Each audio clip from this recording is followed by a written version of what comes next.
ზაფხულის პერიოდში განსაკუთრებით იმატებს ტურისტთა რაოდენობა ფოთში. დიდი პოპულარობით წელს მალთაყვის სანაპირო სარგებლობს, თუმცა ხალხმრავლობაა კუნძულის სანაპირო ზოლზეც.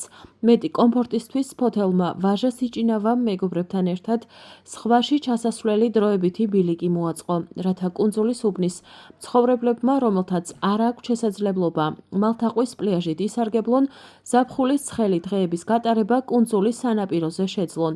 აღსანიშნავია, რომ ეს ბილიკი ზღვასთან უსაფრთხოდ მისასვლელი ერთადერთი გზაა, რადგან გარშემო სანაპიროს ქვის ლოდები აკრავს.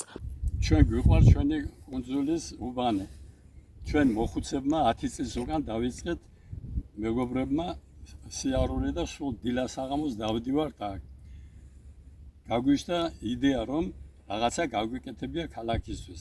მოვიფიქრეთ და ქალაქის იმდროინდელი ხელმძღვანელობის თანხმობით დავიწყეთ დარგვა და გამწვანების გაკეთება, რომელსაც ესე იგი დღესაც დღევანდელი ხელმძღვანელობა ხელს გვიწყობს თუ რამეს სიკეთეს გავაკეთებთ ქალაქისთვის. რამოდენიმე ხები დავდგეთ, გავაკეთეთ პარკი, დღესაც დადის უამრავი ხალხი და ჩვენი მეგობრების მიერ გავაკეთეთ ზღვის ჩასასვლელი. ზღვის ჩასასვლელი, სადაც უამრავი ხალხი და ბავშვები სიამოვნებით სარგებლობენ ამას.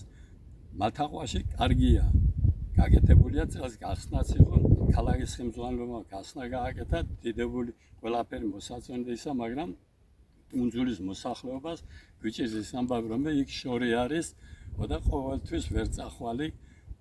მე პირადად 15 შვილიშვილი და შვილთაშვილი მყავს, ძალიან მისდევდება ყველა იქ ვატარო და ეს ასეა ყველა და ამიტომ